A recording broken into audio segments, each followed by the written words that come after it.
No alarm sounded when the human delegates stepped onto the central dais of the Galactic Assembly. No guards moved. No weapons were raised. And yet, the moment Elias Rowan activated the attention beacon, the vast chamber fell into a silence deeper than vacuum. For 30 years, Rowan had stood in that hall as humanity's representative, listening, negotiating, compromising. Today, he wore the same dark diplomatic uniform, unadorned and plain. It would be the last time. Esteemed members of the Assembly, he said calmly, his voice carried by translation fields into thousands of minds at once.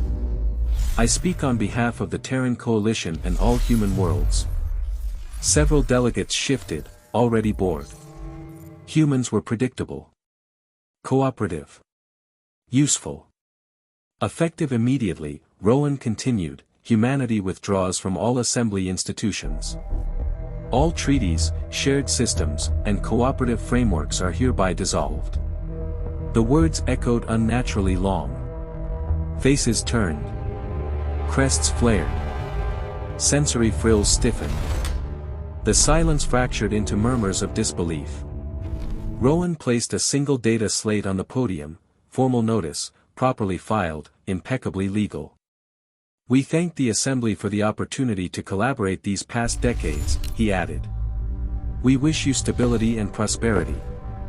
Chair Executor Bethrix rose, his massive form casting a shadow across the chamber. You do not have the authority to abandon your obligations without cause. Rowan met his gaze, expression unreadable. We do. And we have. He turned and walked away. Behind him, the chamber erupted, voices clashing, demands shouted, threats implied. Rowan did not look back. Within hours, the withdrawal order propagated across known space. Human officers quietly relinquished command posts. Advisors resigned mid-session. Engineers shut down terminals and sealed access codes. Medical teams completed procedures, left detailed notes, and departed without explanation. There were no protests. No farewells. No warnings. Entire stations woke to find their human administrators simply gone. At first, the Assembly celebrated. Without humans, many claimed, governance would finally be efficient. No more emotional objections. No more moral delays. No more compromises. They did not notice how many systems had relied on human hands until those hands were no longer there. The galaxy believed humanity had stormed out in frustration. In truth, humans had simply stepped away. And the void they left behind was about to reveal how much weight they had been carrying all along. The first failures were small enough to ignore. On a border world, a resource dispute stalled when translation algorithms failed to interpret symbolic color signals, something the human mediator had always handled intuitively. Talks collapsed. Production halted. Elsewhere, cargo shipments missed their windows. Human logistics coordinators, once dismissed as overcautious, had quietly balanced supply chains across hundreds of systems. Without them, delays cascaded. Then came the financial tremors. The interstellar credit network, designed decades earlier by a human systems architect, began rejecting valid transactions. Entire markets froze overnight. Alien analysts stared at incomprehensible code structures, elegant yet alien in logic, layered with contingencies no one fully understood. Stations flickered.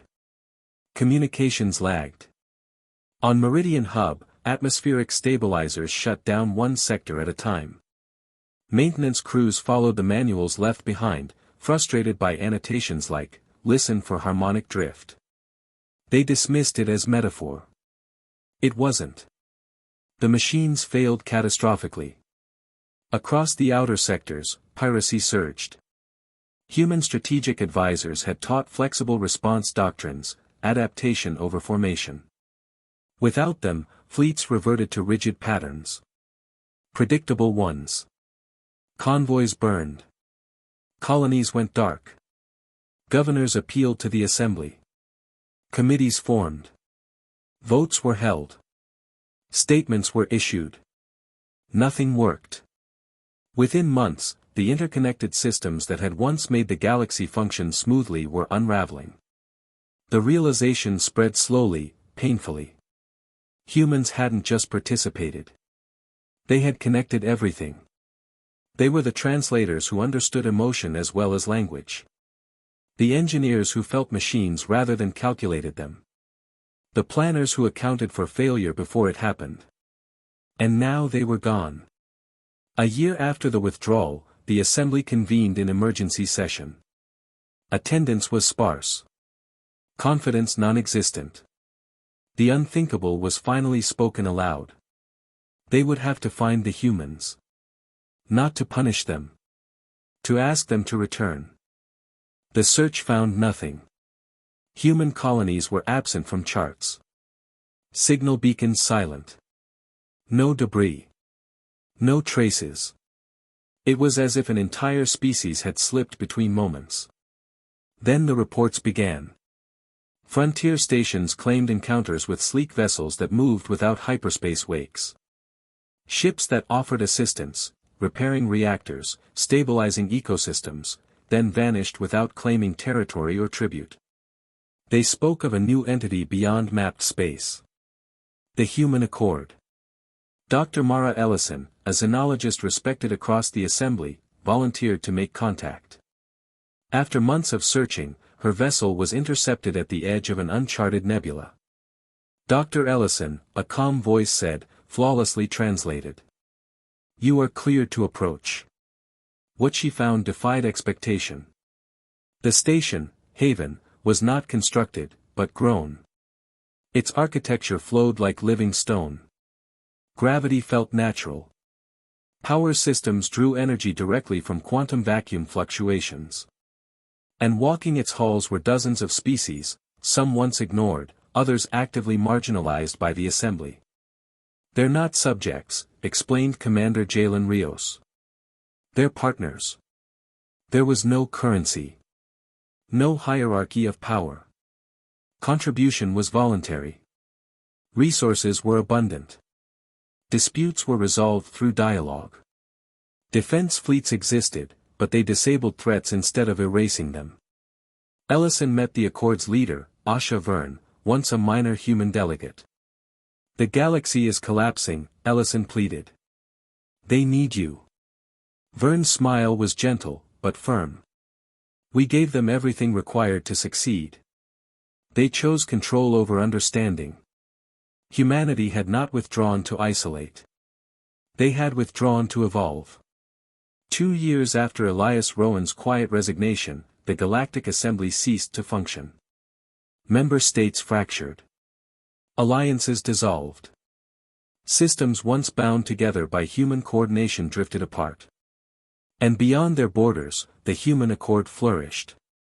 Worlds healed. Starships traveled freely. Former enemies worked side by side. No one was forced to join. Many asked. Eventually, messages reached Accord space, requests for entry, for guidance, for forgiveness. Each received the same reply. There was no resentment. Only conditions. Act without aggression. Contribute what you can. Treat every member as equal. Some could not accept that. Others did. The old galaxy had believed power meant dominance. Humanity had learned something else. Sometimes, the strongest act is to walk away, and build something better while others learn what they lost. And in the quiet between the stars, a new truth endured. The galaxy had not fallen because humans left. It had fallen because it never understood why humans stayed.